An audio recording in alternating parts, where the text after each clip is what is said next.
The Babylon Bee Podcast. Hi, everybody. Welcome to another exciting edition of the Babylon Bee Catcast. We are here today. My name's Travis, and I'm joined by Brandon. Hello, my name is Brandon, and this guy doesn't have a name yet. Yeah, so we are taking submissions right now. Are we? Yes, pick the name for this cat, for Brandon's cat. No guarantee that we will choose that. 100% guaranteed. No guarantee. If only one person submits a suggestion, that has to be it. I guess so. It's declared by law. Travis said so. It's okay. I already submitted a suggestion. Well, then you I guess we're calling him Travis then. Yeah, the cat's name. Travis Angel Eyes. Now should be Travis Angel Eyes. So you made this Angel Eyes joke before. I don't remember where it comes from. Okay, so we were talking about VidAngel or something, and I believe you were saying something about how you were waiting for a movie to come out on VidAngel, but you couldn't think of what it was at the time because you had gotten hit by a bus. So you said, I'm waiting for it to come out on Angel Eyes or something like that. Oh, really? And then later that day, no. This is a terrible. Are you sure you didn't get hit by a bus? I probably did. It's just no one told you and you just don't remember it. I remember what it was. We were talking about VidAngel, and I said, did you watch that on VidAngel? And you said, no, I just closed my angel eyes. What? I think that's what happened. Oh, man. I think that's what happened. What a weird story. Yeah. We should probably go back to the security footage to learn for sure. It was many moons ago. Yeah, I don't know if we still have that footage. You don't keep every single minute of office footage? Not anymore. Not after the incident. Yes. Well, so for those of you tuning in, please be sure to hit like and subscribe and hit the little bell so that you can be notified of further episodes. This is if you're watching this on YouTube. If you are listening to the audio version, then, well, hopefully you subscribed anyway. If not, do that. I don't think you can hit like on like Spotify. You can try, but I don't know if try. it'll be successful. Are we on Spotify? We're on iTunes. Maybe. This is derailing very quickly. No, it's not. So we got a fantastic show for you today. We put a lot of thought into it. We're going to talk about the news that happened this week. Then we're going to talk about what Christians should be doing to create new and improved fantasy worlds in culture. And then we're going to, talk about some hate mail. Awesome. Talk about, I mean read. Okay. Read hate mail. Yeah, sounds good. Yeah. So without further ado. What's in the news this week? It's kind of hard to believe that this is real life and not satire. Under New York law, social media networks must create a system for users to report online speech the state disfavors and endorse the state's mislabeling of some speech as hateful conduct. In other words, the First Amendment freedoms of satirical websites like the Babylon Bee hinge on whether they'll adopt and help enforce the state's ideology. But free speech shouldn't turn on whether the government has a sense of humor. It's clear government officials are trying to bypass the First Amendment to keep ideas they disagree with out of the marketplace. Join ADF as they stand with the Bee and others in defense of free speech. Just $19 a month will fuel the stand to help protect our freedoms. Join adf.com/bee and pledge your monthly gift of $19 or more to ADF. Together, we will boldly advance our right to live and speak the truth. Every gift helps. Go to joinadf.com/bee and stand for free speech with your gift today. So, right before we started this podcast, Travis forced me to watch the Star Wars Acolyte trailer. I typically don't watch trailers, but with Star Wars, I actually do make an exception. But the reason I hadn't watched the trailer before was just due to pure disinterest. And it's quite a transformation in the past few years, how I've gone from a massive Star Wars enthusiast to someone who doesn't even care about what's coming out in the Star Wars universe any longer. Yeah, I think I'm a step behind you. I'm still mildly interested, but then I'll see like a trailer and go, that looks weird. So what did you think of the Acolyte, Travis? By itself? Yeah. In a vacuum, I thought the trailer was fine. It's getting a lot of hate online, and I understand why. But by itself, without actually watching the show, it's hard to completely judge it. But there is one line in it about like it's not about right and wrong. It's about who has power. Right. I'm That was a paraphrasing. major red flag. And I was like, what is this? What? Well, they're basically admitting the quiet part out loud, which it's not about what's right and what's wrong. All they care about is power. Yeah. And if that's what the left believes. It's about power imbalances. It's not about being right or wrong. I mean, but they would say that wielding power appropriately creates right and wrong, though. So Right. So it kind of it edges into the ideas of not that the show is going to cover systemic racism, but that's where you get that sort of vocabulary from, the idea of there's a power dynamic, like cultural Marxism. blacks can't be racist But it's because also it's they're cultural not in power. Cultural Marxism versus God-given rights and morality, actual solid morality. Right. And we all know that God is in Star Wars because Han Solo tells people to go to hell. Hmm. Do you remember that? That's a hot theological take. Well, So I think the show can be, I don't know. I will reserve judgment. I'm not holding my breath for it. I've been disappointed by too many Star Wars shows. I'm not expecting it to be good. sure. It looks pretty. Like the trailer, it looks nice. It looks fancy. There's lightsabers, no white Jedi, because No. you can't have those. But there's Asian Jedi. I'm okay with that. But I'm not okay with how it's probably going to turn out. We'll see. I'll withhold judgment. Well, no white male Jedi. There's a female white got Jedi. it. The Trinity from The Matrix is in it, and she does kung fu in the trailer a little bit, Right. which I like because I like The Matrix, the original. Okay, so that brings me to another problem I have with it. Carrie Ann Moss. Okay, she's a person. See, I do not enjoy these celebrity cameos in Star Wars any longer. Jack Black and Lizzo Oh yeah, and that other dude, Christopher Timothy Lloyd. Oliphant. Oh yeah, I forgot. It's he was in just distracting. In the prequels, I think it was fine with Samuel L. Jackson and a few bigger names. it. That was okay. Now it's not even about the talent anymore. It's not even about characters embodying characters. It's more about just putting them in there because they're names. So I was very much against Jack Black. Sure. As much as I enjoyed Jack Black's I work. like Jack Black. Yeah, I don't like Lizzo per se, but I like Jack Black. And I like Christopher Lloyd. But yeah, in that episode of The Mandalorian in season 3, it's like very distracting. I And agree. what's his name? Kumail Nanjiani. Oh yeah. Well, he can. It was more distracting to me. It's Yes. more distracting than it is added. It doesn't add much for me. Right. No, I agree with you. So the showrunner for The Acolyte, whose name escapes me, she was an assistant to Harvey Weinstein originally, a personal assistant. Promising. Yeah. I mean, not that anyone who interacted with Harvey Weinstein is automatically evil, Right. but it's a red flag, I guess. There's a lot of red flags Yeah. surrounding and this, I then- believe. So, her name is Leslie Headland, and she was apparently inspired to make something with Disney because she watched Frozen, and she was very excited about how the de-villainization of the classic fairy tale bad guy and how true love wasn't around a heterosexual relationship, but between two sisters. Which at the time when Frozen came out, I thought that was clever. It was a clever dynamic. I like that. And I mean, as a boy that grew up with not Yeah. loving love stories and in all my movies, I was fine with that.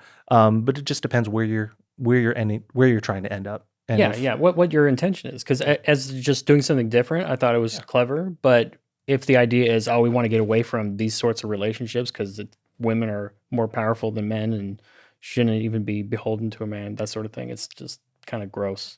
There's an agenda behind it. And the concern is, even before anyone has seen the show, that she's all about agendas. I believe that is probably the case. Yes. And that's why, again, I'm saying this for the fourth time. I don't have high hopes. Yeah. So High Hopes was also the name of the Amityville Horror House. Was it? Yes. Okay. Great. It was on a sign in front of the... Why are you looking at me? It's true. Well, I believe you. It's 100% true. I'm nodding along. They had high hopes. So Elon Musk posted on Twitter, reality is actually crazier than the South Park parody. Whoa. That's what he literally said in that voice. What Now- was that in reference to? That's it. Probably in reference to the there's an episode of South Park where the Panderverse. Yes, I couldn't remember it. The Panderverse. It's about this. No, it's about the Mhm. the video quote, the villainization of the classic kind of fairy tale bad guy. Yeah. Oh, that too. So I don't know. I don't know if I'd go that far, but it definitely looks like it's headed in that direction. Yeah. And I still like Star Wars. Oh, so do I. The Phantom Menace is coming out in May. I know. For the first time ever in theaters, and I'm so excited to go see it because The Phantom Menace is the best Star Wars movie. Don't you agree? It's one of the best Star Wars movies among them. Good. Yeah. Speaking of the best Star Wars movie, Kyle is not here today. He is on assignment in Tokyo. And so he can't say, oh, The Phantom Menace is terrible. Therefore, it is not. Also in the news, the Texas immigration law switcheroo. This old classic.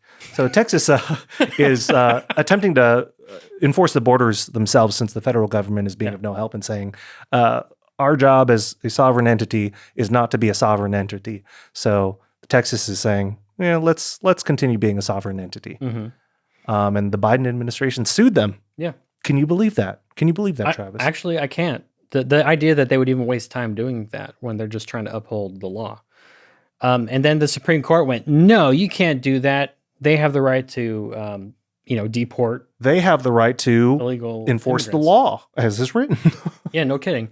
And then a federal appeals court said, nah, hold on a minute. Don't do that.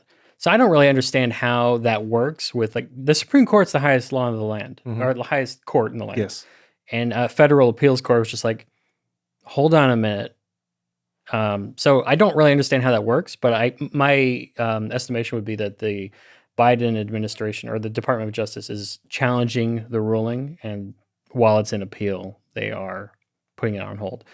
So I don't know. It's a strange thing. I don't know why the president wastes so much time bickering with Texas when he can just go to Congress and if he really hates it, have them change the law. Because I don't think it'll go anywhere. Well, it won't. Yeah. But I mean, that makes more sense logically. That's where you go. That's where laws happen. None of it really makes a lot of sense because we have clear laws. We have a constitution that spells out people's rights, and it's just there's clear disregard for that. So I don't think you're trying to apply logic to the situation, Travis. You're attempting to say, oh, well, they could just make the rules the way that they want. No, they just blatantly disregard them. Yeah. That's true. I mean, Biden's even boasted about that before. Like, I'll just do whatever I want. With the student debt relief. Yeah. Oh, yeah. With student debt relief. And which kind of, he keeps bringing it up, but I don't think it's actually happening, right? So I'm not sure. Last I heard, he was going to try to force it through, but we'll see. Do you have student loans? I do not. Because of Biden. Thanks, Biden. Thank you, Joseph Biden. I love you. Yeah. All those of you in our sort of sphere of influence that we control and propagandize and radicalize, you are probably aware of Don Lemon trying to start a Twitter show, or I'm sorry, X, the everything app, starting a show on X, and then it getting mysteriously canceled by Elon Musk. So half of that is true. Don Lemon did start a show. He interviewed Elon Musk for his first episode. And Elon Musk was apparently originally going to semi-produce, like put money behind it. And after the experience, he said, no, I'm good. Which is not the same as canceling a show. The show still exists. It was a bizarre interview, though. I didn't watch the whole thing. I saw clips, though. Yeah. And I just, again, it's just baffling how people like Don Lemon can exist. How people can... Don Lemon is like the actual picture of someone in a bubble. He just does not understand anything beyond his bubble, and he doesn't get it. So he kept pushing Elon Musk, for example, to do something about, quote, hate speech on Twitter. And there is hate speech on Twitter. People hate each other. Who knew? People hate people. And Elon pushed back that, none of those tweets are illegal. If it's against the law, then... If it's against the law, we will get rid of them. So Don Lemon was really hammering him on. It's like, but I don't like it. Yeah, but it's going to lead to. But if I say it's racist, then we must ban it. Yeah, and so I appreciated Elon Musk really standing up to the idea, though. He's like, well, you're just talking about censorship, and Don Lemon said, no, just moderating it. But no, not censorship, just removing things that I don't like when I deem it to be racist. Mm-hmm. Yeah, that's it. Yeah, and there were some other issues. What was your favorite part of the interview, or was that it? Did I spoil it? Probably, yeah. Oh, dang, sorry. I didn't watch the whole thing. I saw clips of it, and it's just it baffles the mind. I just don't understand what goes on in that. Yeah, In so Don Lemon's mind. Don Lemon. So as we already said, the interview after the interview happened, Elon Musk decided not to go forward with the partnership, and Don Lemon wrote, Elon Musk has canceled the partnership I had with X. He informed me of his decision after an interview I conducted with him on Friday. This interview will remain the premiere episode of the Don Lemon Show on Monday, March 18th. His commitment to a global town square where all questions can be asked and all ideas can be shared seems not to include questions from people like me. That sounds like Elon's banning Don Lemon. It does. It sounds like, X. oh, you can't put this up, but then it went up. So that's weird. I heard, I'm not sure if it's true, that Don Lemon asked for a Cybertruck. Yeah. So supposedly he asked for a Cybertruck, like $1 million or something, a say on like Twitter policy, things like that, a share in it. Yeah. And it's like, you're just doing a show. Why are you getting all this stuff? Right. Although, to be fair, I understand asking for a Cybertruck. It's just, can I have one, please? Elon Musk, can I have a Cybertruck? He's not responding. Does he listen to the podcast? In real time, yes. The fact that he hasn't responded. Why hasn't he called us right now? We have like a bat phone, like a red phone in the corner. It's the Elon Musk phone. Yeah. I don't hear it ringing though. Yeah. He has microphones all around our building because he purchased us for $44 billion. Yeah. So what did the X business account say about this? So the X business account says, X is a platform that champions free speech, and we're proud to provide an open environment for diverse voices and perspectives, including gay ones like Don Lemon's show. That didn't actually say that. That was in parentheses. The Don Lemon Show is welcome to publish its content on X without censorship, as we believe in providing a platform for creators to scale their work and connect with new communities.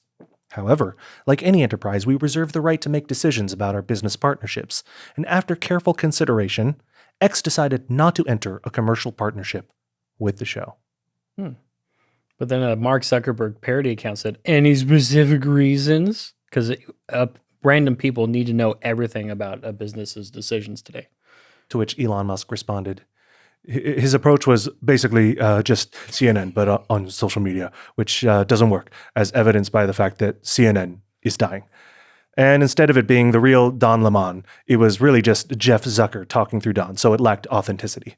All this said, Lemon Zucker are, of course, welcome to build their viewership on this platform along with everything else. That's a pretty good Elon Musk. I can't do the accent. I can't. It's pretty good, though. Like, you got his cadence down. You've met Elon Musk. I have. A couple times. I have. Did you do that in front of him? 100%. I never stopped. Yeah. Just the whole time. I did talk to Elon about the Phantom of the Opera and video games. Did you really? Yes, I did. Well, did he like Phantom of the Opera? He likes Phantom of the Opera, but he says, I asked if he likes musicals, and he said, I like musicals, but not when they sing too much. So. That's interesting. It is an interesting take, but. I mean, not technically, but I think I agree with him, actually. I don't. Well, because then it's just an opera. Okay. Which is Phantom of the Opera. Correct. Or Les Miserables. That's just all singing the whole time. It depends. If the music is good, I would like to continue. If it's not good, then sure, stop. Well, that's true. Yeah, if the music is good. But it seems like there's a golden age of musicals, like The Music Man, 1776, West Side Story. And there's just a whole bunch. And there's always one song where you're like, oh, let's skip this song. Yeah. This song is lame. Which song was that? The slow one. Yeah, probably. Near the end. The love song. The love song. Yeah, like The Music Man especially. I love The Music Man. But there's a song near the end. Mm-hmm. Oh, and actually, no. This song is fast. I hate Shaboopy. Okay. Do you remember that song? I don't, no. The only thing I remember about the music... Shaboopy, the girl is hard to get. Well, I'm... For our audio listeners, I am beckoning Brandon to continue. I don't know the song. I can't continue what I don't know. Have you sung The Music Man? The only thing I remember from Music Man is that rap that he does. What? Oh, that Music Man. You just saw 8 Mile and you're like, oh, yeah. The Music Man. That guy. Have you seen 1776? I have not. No, I know. Have you seen any musical? I've never seen a single musical in my life. What else is in the news? A Um, New York homeowner was arrested and forced to hand over her home to some squatters. This is insane. How squatters' rights take precedent over ownership, property ownership. so New York obviously is going to be a bit more extreme, but in general, squatters' rights being a thing is weird. Yep. I think this happened also recently in Washington, where a dude, he protested outside of his own house in order to try to get the tenants out who were just not paying rent.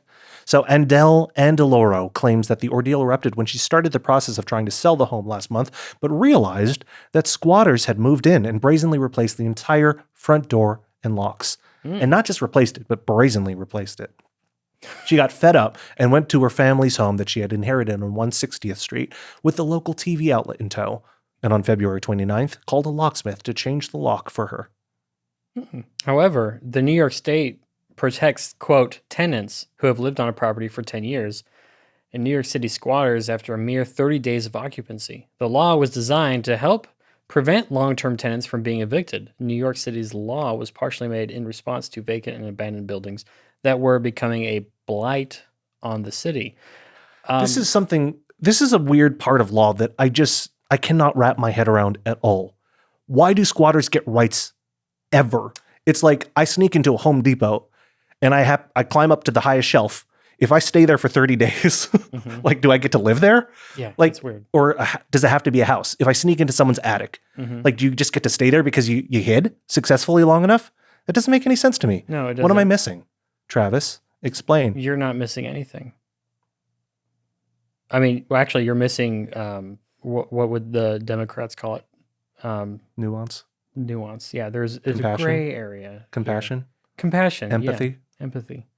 Well, because, I understand aspects of the law existing. Like if someone has lived there for like 10 years and they just miss a rent payment or something, and then some sort of protection to allow them to make up for it. They don't need to instantly be kicked out the same day. I understand those ideas, but this is talking about someone just breaking into a house basically and changing all the locks. And they're like, well, we can't do anything about it. It's kind of like sneaking into a country and instead of kicking the people out of the country who came in illegally, giving them asylum and money and allowing them to vote, trying to get them to vote.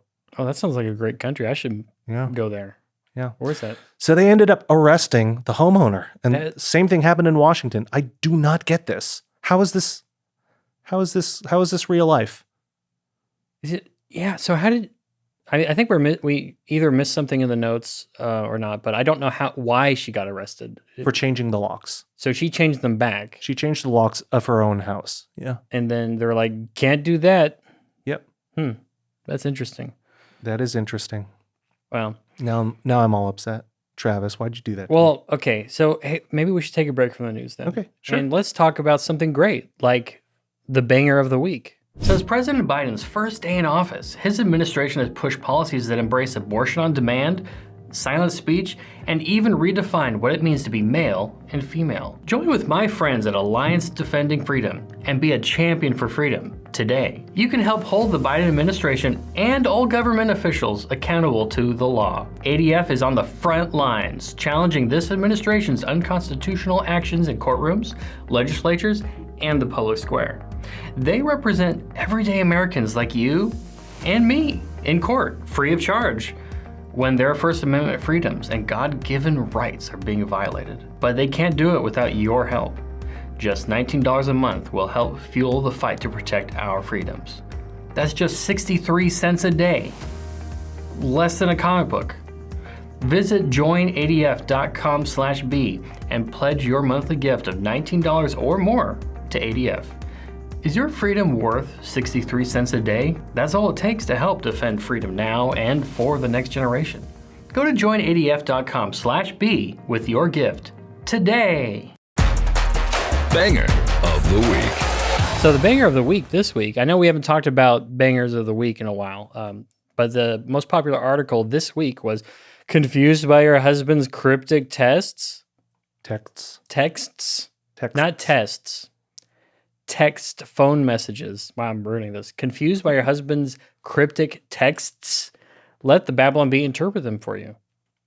So it's Off to a great start. Yeah, yeah. All right, doesn't that make you happy? it does. I am very happy right now. Yeah. I have a kitten in my arms. Well, yeah, that makes you happy for other reasons. So you want to read a few of those? Yeah, let's do it. Okay. So why don't you take the first one? So if your husband texts you a thumbs up emoji, what it means is cool. On the other hand, if your husband texts you K, it means okay. If your husband were to text you LOL, what he actually means is I am mildly amused, but did not laugh out loud. Mm. Well, that's probably the case every time someone uses LOL. Possibly. So, on the other hand, if your husband texts you with take your time, what he really means is I don't want you coming home early and catching me on my 5th Helldivers 2 match. Catching. If your husband texts you, do you know what aisle granola is in? The translation is, I've been looking for your granola for 30 minutes now, and I'm about to light the store on fire. That one kind of hits close to home. But on the other hand, if your husband texts you laughing emoji, he doesn't write that down. It's an image. Then what that means is, I'm guessing this is the reaction I'd have if I watched the video you sent. Oh man, so This sounds like a terrible husband. I was just about to admit that I watch the videos that my wife sends me, and I don't even react with emojis, and it's a problem. You just go, okay. Well, I want to talk to her in person about them. Oh yeah, and then I can understand that. But I need to acknowledge. I need to be better at acknowledging things. If your husband texts you, got it, the translation is, I did not read your text, and I will be calling in 15 minutes to ask you a bunch of questions you already answered in great detail. Oh. I think a woman wrote that one because that's not true. Oh, okay. When you say I got it, it means I got it, okay? Okay. Leave me alone. But if your husband texts you, do we have any Band-Aids? The translation is, I'm bleeding to death in the garage. If he texts... Only in the garage. Yeah, only in the garage. If he texts, you okay? The translation is, I know you're not okay, but I'm approaching you cautiously as though you were a wounded bear. Oh, I think we've all been there. Shuddering. So with the Band-Aids one, that reminds me of a story about my grandfather, my grizzled old grandfather About how he died in the garage? In the garage specifically, who lived through World War II. But we went over to his house one day, and he greeted us, and his hand was bleeding profusely, like dripping blood, like on the floor. And we said, Chinese equivalent of grandpa. We said, yeah. Then you just walked in there, Chinese equivalent of grandpa. Chinese equivalent of paternal grandfather. Yeah. What happened to your hand? Why are you bleeding? Do you need a bandage? Let's get you a bandage. And he was like, nah, let it bleed. Get the poison out. Wait, poison? He cut himself on some garden tool or something, but he was like rust poison or whatever. He was like, nah, let it bleed. Man, get the poison out. He sounds really manly. To be honest, he sounds really strong. He was a tough guy. I bet that's how Batman would talk. Get the poison out. Which unfortunately leads us to our bomb of the week. Frowny face emoji. Bomb of the week. What's the bomb of the week this week? Why do I have to read it? Because I don't want to live with the shame of it. The bomb of the week is Matt Walsh blasts video games as childless, pointless drivel after son beats him in Mario Kart. Mm-hmm. The reason this is the bomb of the week is because it hits too close to home. And Matt Walsh probably boycotted us. He probably sent his followers after us. He's like, don't look at this article. Said, take away views from this article. Take them away. Puck them away. So I wrote that article and I did the Photoshop for it. So that's why it bombed? That's why you're ashamed? Yeah, a little bit. I didn't come up with the headline though, but we all blame you, Travis. It's okay. I know Kyle does. Well, I guess that's it for the website. Yeah. And the podcast. It's over. That's everything. But Because wait, Travis failed. yeah, because I failed. But wait, there's more. Ah, You want to introduce this topic? you go ahead. And Oh, I should do it? yeah. Okay. So, C.S. Lewis once said, "The world does not need more Christian literature. What it needs is more Christians writing good literature." That's what he sounded like. So with that in mind, let's stop talking about creating culture and actually do it. Make some good literature. Good literature. We're going to do that live on the podcast Right now. Right now, we're going to write a absolute hit. So right now we're Even going to better than the Matt Walsh headline. especially better than that one. So let's make a fantasy series right now. The whole thing. Let's go. Brandon. Okay, so you put the caveat fantasy, and what I was thinking of was not precisely fantasy, but fantasy adjacent. Okay. Maybe urban fantasy of sorts. Oh, it's still fantasy. Suburban fantasy. Suburban Let's fantasy. say suburban. Okay. Is that an offshoot of urban fantasy? It is, but it's in the suburbs instead of the herbs. Okay. Now I get it. So months ago, I was listening to a ton of writing podcasts, Mm-hmm. and I was getting a lot of ideas.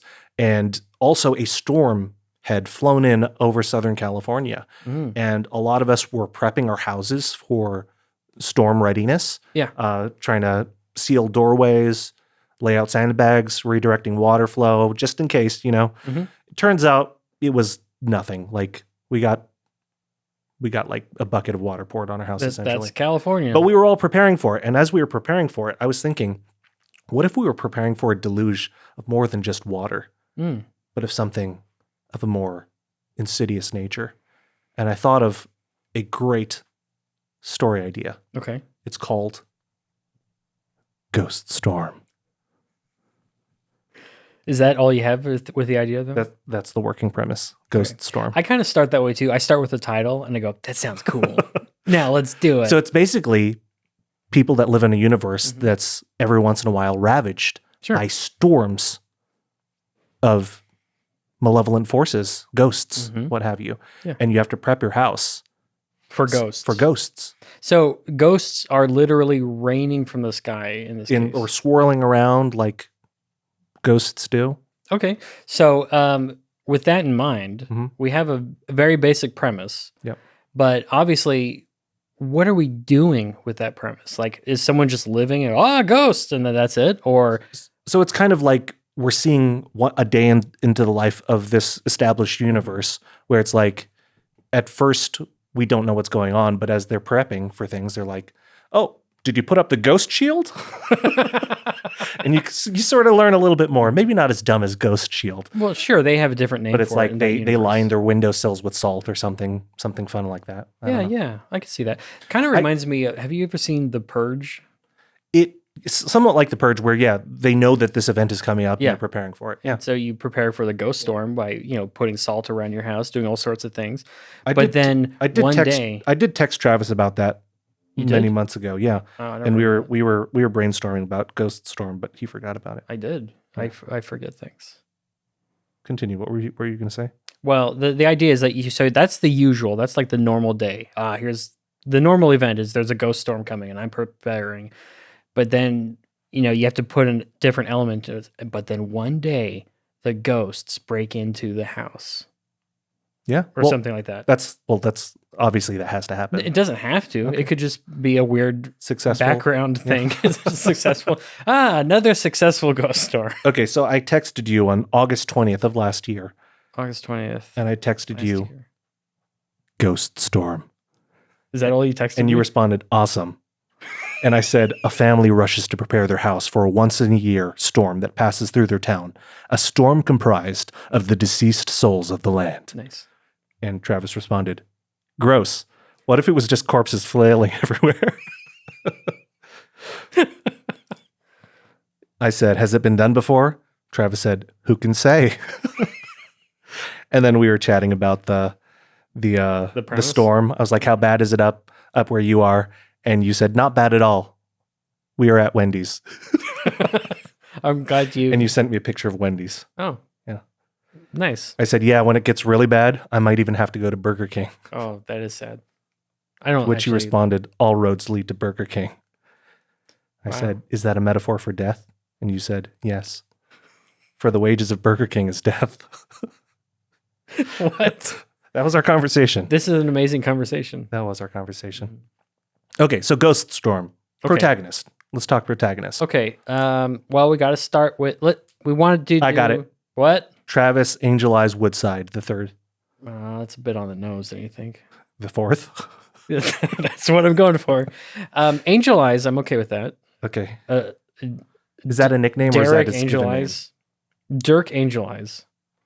Dirk Angel Eyes. Angel Eyes is his last name. It's not a nickname. That sounds like a very pulpy protagonist Yeah, name. well, this is a pretty pulpy story. Ghost Storm. Ghost pulp. I'm Dirk Angel Eyes, Mhm.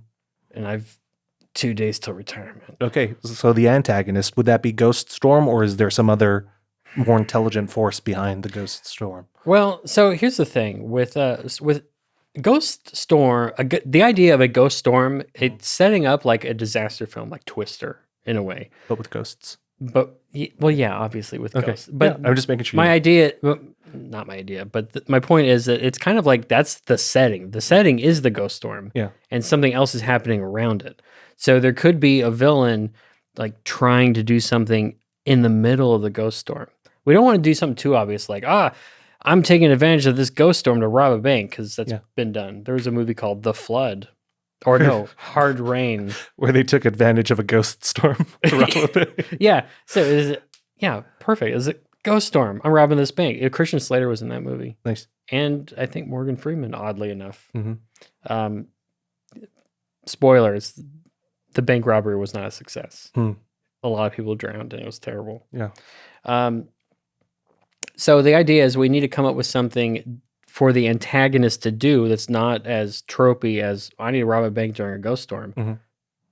But what is he doing? Maybe he's trying to squat in that guy's home For 30 days. for 30 days. It's a really long ghost storm. And only then can he gain entry full time. Yeah. Pretty good, right? I hate it. I truly hate it. That's true. I do too. Yeah. So, or there could be something about you're right. The ghost storm could be the enemy, but then, like, why is the ghost storm even happening? What is causing the ghost storm? So I think, that's the mystery that unfolds. We learn why there is a Mhm. ghost storm. Also, you know what's interesting about ghosts? I don't believe in ghosts. Do you believe in ghosts? I believe in demons. Okay. Well, sure. It's a Christian podcast. Yeah. Demons are a thing. But do you believe in just like the idea of No, ghosts? No. Okay. I was looking for a yes or no, and I got the no. Okay. So for me, the idea of like ghosts is strange because so many people die throughout history. Yeah. All over. And I understand the basic concept of, at least in fiction, where it's like, oh, some people are sensitive to ghosts and some people aren't. Mhm. But would be so many ghosts. They would be literally flooding everything. Yeah. Where would they go? They'd just be flooding everything. You'd see them all the time. They wouldn't be rare. So what happens But they need is they enough all get bottled up into the atmosphere Mhm. until it gets overwhelmed. The clouds get overwhelmed and Yeah. turns into, you guessed it, a ghost storm. Has anyone ever studied clouds? Like maybe clouds are made out of ghost material. How do clouds even work? Ghost. Oh, Ghost physics. they're ectoplasm. Yeah. Yeah, I can see it. Yeah. That's why sometimes when you look up at the clouds, they look like shapes. It's not just like, oh, that looks sort of like a dog. It's a ghost dog. It's the collective ghost influence Yes. that changes it into the shape of a hippopotamus because ghosts, ghosts like hippos, I think. No, I've never seen a hippo cloud. Well, it was just an example. I've seen a dog cloud. Well, I've seen a man running. they exist. I've seen them. Yeah. I've seen a horse. Cloud or just a horse? Well, I have also seen a horse. Okay, good. But Yeah. at any rate, so we got a main character, Yep. Dirk Angel Eyes. Mhm. We got a setting, the middle of a ghost storm, and we got, well, the villain is sort of the ghost storm because we're trying to figure it out. Yeah. But who is his love interest? Who does he love? I was going to say no heterosexual love, but also no homosexual love. And you just have him learn to love himself. That sounds awful. It does. What if the wife he used to have, she died, and she comes back in the ghost storm. And he learns to love the ghost storm. Well, for those listening on the audio, I am making a head explosion motion with my hands. Does there have to be a love interest? There doesn't have to be. That's traditionally something you would put in a story. Not ghost storm. Oh, okay, ghost storm has no love interests. Is there one in disaster films like Twister? Well, Twister has Helen Hunt and Bill Paxton sort of being in love. Sort of. But I mean, Bill Paxton's like in love with this new lady, and he's getting divorced from Helen Hunt. But then the tornado brings them together, and they're like, maybe we shouldn't get divorced after all. And also, there's that moment where a cow goes, and they go, "We got cows." Do you remember that? I haven't seen it since I was 8 years old. So It's really good. You should watch it again. okay. Finally, we should probably wrap this up. We got the basic premise to go. Yeah. We will write 100 pages tonight. Sure. But do you want to end with we need like a cool monster? What are you talking about? Need a cool monster? Well, We have a whole ghost storm. Okay. How about just a basic subplot? Okay. Something else going on. Maybe with another monster. I just like monsters. This is tough on the spot. This is really tough. It is, but it has to be really I'm good. torn between trying to think of something that could actually work and just saying something that's funny in juxtaposition with a ghost storm. That's not the point of this. The point of No. this is to come up with serious Christian literature. Yeah. I think we're on our way. With Ghost Storm. So obviously a basic subplot is about him trying to get Finding his salvation. taxes done in time. Oh. His taxes. But So that he can buy his salvation. Yeah. With the return he gets on his taxes. So if you like on my way to heaven. if you like Ghost with my Storm tax return. and you want to hear more about Ghost Storm, please let us know. And we'll get on We that. may write this, Travis and A. We'll get a huge audiobook going, and we can get Austin to read it, maybe. Maybe. Or you can just read it in a Chinese accent the whole Sure. time. That sounds Or your Elon Musk impersonation. sure. Sounds great. Okay, great. So with that, let's close out this podcast with some hate mail. Okay. Because, hate mail keeps me going. Me too. You used to be good. Adam Ford. I really miss Adam Ford. So this was on one of our videos, and someone commented, "Whoa, I didn't realize I stumbled onto the idiot channel where the mocking, ridiculing of science, higher education, and various minority groups passes for witty satire. Definitely pro-Christian and high in family values. I will let you expletives get to it then." Laughing, crying face emoji from Truly Dorian. So what was that in response to? It was one of our recent videos. I don't remember which one exactly, Huh. but Well, I mean, I don't even think there was much ridiculing of science or higher education in that. Nor unless we're doing like a various minority vaccine groups. joke, there isn't really usually. We Yeah. don't really do that. I just love that first sentence though. That first phrase. Didn't realize I stumbled into the idiot channel. Oh, Burn. Oh man, that's so good. beautiful. Would you like to rename all of our YouTube content to the idiot channel? that would be fun. Pretty good, right? That would be Okay. fun. So that hate mail was tough. Did It was. Did It was you feel emotionally like- scarring. it I prick felt your like I heart? died a little bit on the inside, and that part of me that died just got entered into this giant cloud up in the sky, Yeah. a So ghost cloud. let's of sorts. rinse that out. Yeah. Let's just rinse that wound out with a full cool glass of classic article of the week. Classic article of the week. So this classic article of the week comes to us from August 13th, 2019, the past. 60-year-old saying, "Why don't we just give everything away for free?" surges to top of Democratic polls. I love that picture. Just, Yep. Why not? It's funny to me because Out Bernie. but she did have Bernie. I like Pete Buttigieg's face on this. We paid this actor to stand there and pose with these two politicians, and man, she delivered. That was real. It was That was real. before we could Before we could Photoshop. Photoshop. We had to stage everything. I wasn't even with the bee at the time. Where was I? Wow. Yeah. This is really old then. But I like this one. I think Yeah. that's great. A true classic. It makes a point. It makes a point, but also I'm almost surprised at this point that Democrats aren't literally saying that. Why don't we just give everything away for free? Well, someone was trying to raise the minimum wage recently to like $50 or something like that. $50. $50. Well, that won't. Man, it's like people just. I'm not an economist, but I can certainly see what has happened in California with our minimum wage going up. What I don't understand is when The inflation is crazy. what I don't understand is when they have these wild proposals for what they want to enact, and conservatives or other rational people say this is what will happen if you do that. Then they do it anyways, and the predictions come true. Mm-hmm. It's never heeded. Yeah, they're never like, oh, whoops. And this is like, I was watching an old clip of Thomas Sowell from the 80s, and he was talking to an economist about, or no, he was talking to someone about affirmative action programs and saying, well, we just need to give it a few decades to kind of right the injustices of the past.